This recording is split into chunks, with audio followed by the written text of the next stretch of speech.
Welcome to Suman TV. నేను మీ Suman TV Nag. జనరల్గా చాలామంది జీవితంలో పిల్లల్లో మనం చూస్తూ ఉంటాం, తెలియకుండానే నర్చర్ అయిపోతూ ఉంటుంది ఒకటి అహంకారం అనేది.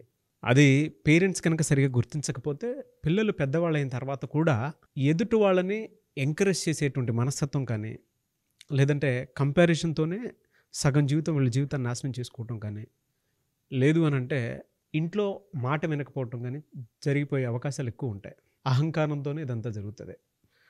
చరిత్రే చెప్తుంది, పురాణాలే చెప్తున్నాయి, అహంకారిగా ఉంటే జీవితాన్ని ఏ విధంగా నాశనం చేసుకుంటారు అనేటువంటిది. అయితే ప్రతి ఒక్క పేరెంట్ తెలుసుకోవాల్సినటువంటిది అండ్ పిల్లలకి నేర్పించాల్సినటువంటి కొన్ని ఉంటాయి మూలాలు. మనం అవి మాత్రమే ఇవ్వగలుగుతాం. ఆస్తి కంటే కూడా మనం ఇవ్వాల్సినటువంటివి వాల్యూస్ చాలా ఉంటాయి. సో ఈరోజు మనం సుబ్బారావు గారి మాటలోనే అది అడిగి తెలుసుకుందాము. నమస్కారం సుబ్బారావు గారు. నమస్కారం అండి నాగరాజు గారు. అహంకారం అనేది ఎలా డెవలప్ అవుతుంది పిల్లల్లో, అండ్ తెలియకుండానే దాన్ని మనం ఎలా క్లియర్ చేయాలంటారు? ఇది ప్రతి వ్యక్తి జీవితంలో అయితే ఉన్నత స్థితికి తీసుకెళ్ళటానికి లేదా కిందకి పడేయటానికి ఉపయోగపడేటువంటి పదం అండి. అంటే రెండు పక్కల పదునైనటువంటి పదం. ఎస్. ఆత్మవిశ్వాసం, అహంకారం, ఈ రెండింటి మధ్య ఆ సన్నని గీతను మనం తెలుసుకోకపోతే ఏదైనా జరుగుతుంది. ఇప్పుడు మనం చెప్పుకున్నట్టుగా దీనికి ఆప్ట్గా ఉండేటువంటి ఒక చిన్న కథను మీకు చెప్తాను. ఒక ఊర్లో ఒక గొప్ప శిల్పి ఉన్నాడండి. ఆయన చెక్కేటువంటి శిల్పాలు అత్యంత అద్భుతంగా ఉంటాయి. చుట్టుపక్కల ఉన్నటువంటి విమర్శకులు ఎవరొచ్చి చూసినా గంటల తరబడి చెక్ చేసి కూడా ఒక్క లోపాన్ని కూడా కనిపెట్టలేరండి. అంత అసాధారణ ప్రతిభ కలిగినటువంటి శిల్పి ఆయన చెక్కినటువంటి శిల్పాలు ఒక గదిలో ఉంటే మనం ఆ గదిలోకి వెళ్తే నిజంగా అవి సజీవంగా ఉన్నాయనిపిస్తుంది. కొన్ని శిల్పాలు మనల్ని పిలుస్తున్నట్టుగా అనిపిస్తుంది, కొన్ని శిల్పాలు మన చెయ్యి అందిస్తున్నట్టుగా అనిపిస్తుంది. అంత సజీవంగా చెక్కేటువంటి అసాధారణ ప్రతిభ కలిగినటువంటి శిల్పి అండి ఆయన. సో అలాంటి ఆయన ప్రతి ఒక్కరూ కూడా పొగడటంతో కొంచెం కొంచెం గర్వం రావటం మొదలైంది. అహం బయలుదేరింది ఆయన మనసులోకి. అదే సందర్భంలో ఒక జ్యోతిష్యుడు వచ్చాడు. జ్యోతిష్కుడు వచ్చి జాతకాన్ని పరిశీలించి నక్షత్రాలను చూసి నువ్వు పలానా రోజున చనిపోతావని చెప్పాడు. ఒక్కసారిగా ఆ శిల్పికి భయం మొదలైంది. నేను చనిపోవడమా, ఎలా అయితే ఎట్లా అనేటువంటిది, ఎలా దీన్ని ఆపాలి అనేటువంటి ఆలోచన ఆయన మైండ్లో రన్ అవుతూ ఉంది. అప్పుడు ఏం చేశాడంటే, నేను ఇంత గొప్ప శిల్పిని కదా, ఆ బ్రహ్మ మనుషుల్ని పుట్టిస్తే వాళ్ళకి ప్రతిరూపాలు నేను పుట్టిస్తాను, నేను అపరబ్రహ్మ లాంటి వాణ్ణి అని అనుకుని అహం ఇంకా పెరిగింది. అతి సో పెరిగి నాకులాగే ఉన్నటువంటి ఒక 7 శిల్పాలను తయారు చేస్తాను, సజీవంగా ఉండేటట్టుగా అనిపించేటట్టుగా. ఒకవేళ ఆ రోజున నా దగ్గరికి చావు వస్తే, ఆ మృత్యు దేవత వస్తే కనిపెట్టలేనటువంటి విధంగా నేను తయారు చేస్తాను అని కష్టపడి ఒక 7 శిల్పాలను తయారు చేశాడండి. తయారు చేసి ఒక చోట పెట్టాడు. ఏ రోజైతే జ్యోతిష్కుడు చెప్పాడో ఆ రోజు కోసం ఎదురు చూసి నిజంగా మృత్యుదేవత వచ్చింది అక్కడికి, ఆ గదిలోకి వచ్చింది. గదిలోకి వచ్చినప్పుడు ఒక శిల్పం వెనకాల దాక్కుని చూస్తూ ఉన్నాడు ఆమె ఏం చేస్తుందా అని. ఆమె శిల్పాలను ఒకదాని తర్వాత ఒకటి అబ్జర్వ్ చేసుకుంటూ వస్తునేటప్పుడు ఇతను ఒక శిల్పం వెనకాల నుంచున్నాడు. శ్వాసను కూడా నియంత్రించుకుని అలా చూస్తూ ఉన్నాడు. ఆవిడికి, మృత్యుదేవతకు కూడా ఆ శిల్పాల్లో ఎవరు సజీవంగా ఉన్నారు, ఎవరు నిజమైనటువంటి వ్యక్తి అని కనిపెట్టలేనటువంటి పరిస్థితిలో ఆమె కూడా ఉంది. ఇంకా కనిపెట్టలేకపోతున్నాను అని వెనుతిరిగి వెళ్తున్నప్పుడు ఇతనికి ఎంతో ఒక రకమైనటువంటి ఆనందం వచ్చేసింది. ఎస్, నేను విజయం సాధించాను, మృత్యుదేవత కూడా నన్ను కనిపెట్టలేకపోయింది అని. కొంచెం 4 అడుగులు ఆవిడ వేసిన తర్వాత మరలా వెనక్కి తిరిగి శిల్పం దగ్గరికి వచ్చి ఆ శిల్పాలను చూస్తూ, ఈ శిల్పి ఎంత సుందరంగా చెక్కాడే, కానీ ఈ ఒక్క శిల్పంలో చిన్న తప్పుని చెక్కాడు అని అంది.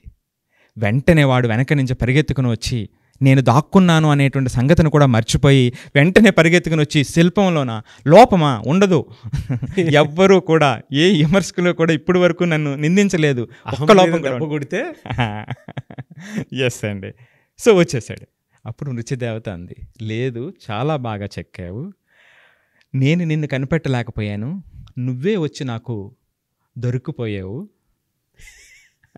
నువ్వు నీ శ్వాసను కూడా నియంత్రించుకోగలిగేవే అంత గొప్పగా, కానీ నీ అహాన్ని నియంత్రించుకోలేకపోయావు అని చెప్పిందండి. ఉంటారు కొంతమంది మహానుభావులు. సో అంటే ఇక్కడ ఏమిటంటే ఆ అహం పెరిగి పెరిగి స్వార్థానికి తీసుకెళ్తుందండి.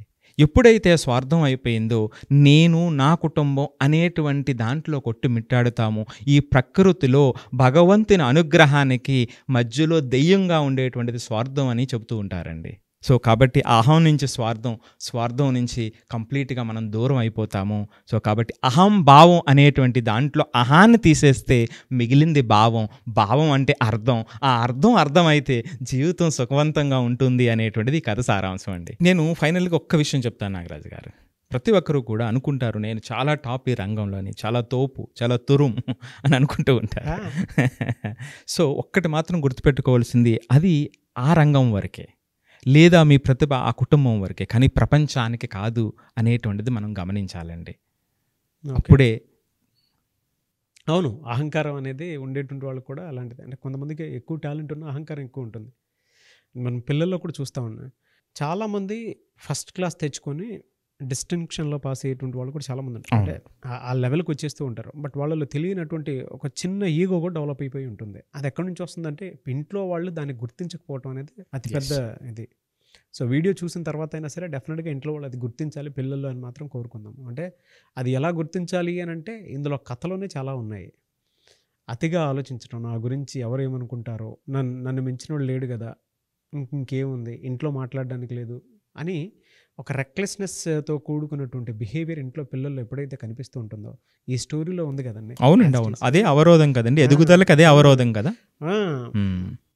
శ్వాసను కూడా నియంత్రించుకోగలిగాడు కానీ అహాన్ని నియంత్రించుకోలేకపోయాడు. సో అప్పుడప్పుడు ఆ అహం మీద పిల్లల్ని కొడుతూ ఉంటే తెలుస్తూ ఉంటుంది మనకి ఎక్కడ ట్రిగర్ అవుతుంది, శిల్పం కింద తయారవుతుంది ఆ సమ్మెట దెబ్బ. అహం మీద ఎక్కడ ట్రిగర్ అవుతుంది, ఇతనికి కోపం ఎక్కడి నుంచి వస్తుంది, అహంకారం ఎక్కడి నుంచి వస్తుందో తెలిసిపోతుంది. Exactly right point. Anyways thank you అండి, thank you so much Subbarao గారు. థ్యాంక్ యూ నాగరాజ్ గారు. సార్ పిల్లల్లో కొంతమంది తెలియకుండానే హార్ష్ బిహేవియర్ కానివ్వండి, కోపం కానివ్వండి, అవి రెగ్యులర్గా చూస్తూ ఉంటాం మనం. అంటే కొంతమంది పిల్లలు మాట కూడా వినరు. అటువంటి వాళ్ళు మీ అపాయింట్మెంట్ తీసుకోవాలి అని అంటే ప్రాసెస్ ఏంటి? అంటే ఎడ్యుకేషన్లో ఫోకస్ కూడా ఉండదు. తప్పకుండా అండి, దానికి డిఫరెంట్ థెరపీస్ మనం ఆఫర్ చేస్తూ ఉన్నామండి. ఏదైతే స్క్రోల్ అవుతుందో ఆ నెంబర్ కాల్ చేస్తే మన టీం కంప్లీట్ డీటెయిల్స్ వాళ్ళకి ఇస్తారండి. ఓకే, ఎనీవేస్ థ్యాంక్ యూ అండి, thank you so much Subbarao గారు. థ్యాంక్ యూ నాగరాజ్ గారు. సో చూశారు కదండి వీడియో. ఈ వీడియోపై మీ అభిప్రాయం కామెంట్ బాక్స్లో పోస్ట్ చేయండి. ముఖ్యంగా మీరు కనుక సుబ్బారావు గారికి అపాయింట్మెంట్ తీసుకొని ఫ్యామిలీ ఇష్యూస్ కానివ్వండి, పిల్లల ఇష్యూస్ కానివ్వండి, లేదంటే పిల్లలు ఎడ్యుకేషన్లో ఫోకస్ చేయలేకపోతున్నాడు, ఒక్కొక్క మంచి స్కూల్ కాలేజ్ ఏది చూస్ చేస్తే బెటర్గా ఉంటుంది, లేదంటే ఎడ్యుకేషన్ పాయింట్ నుంచి ఎక్కడెక్కడ అవకాశాలు ఉన్నాయి, స్కాలర్షిప్స్ ఎక్కడెక్కడ ఉన్నాయి అనేటువంటి అవకాశాలైనా సరే గుర్తించి పిల్లలకి మీరు ఇవ్వాలి అనుకునేటువంటి వాళ్ళు ఎవరైనా సరే స్క్రీన్ మీద సుబ్బారావు గారి కాంటాక్ట్ నెంబర్ కనిపిస్తుంది. దాన్ని మీరు కాల్ ఆర్ మెసేజ్ వాట్సాప్ చేసి అపాయింట్మెంట్ తీసుకోండి. అండ్ ఈ వీడియో లైక్ చేయండి, షేర్ మాత్రం తప్పకుండా చేయండి. ఇలాంటి మరిన్ని వీడియోస్ కోసం మా ఛానల్ ఫాలో అవ్వండి. Thank you.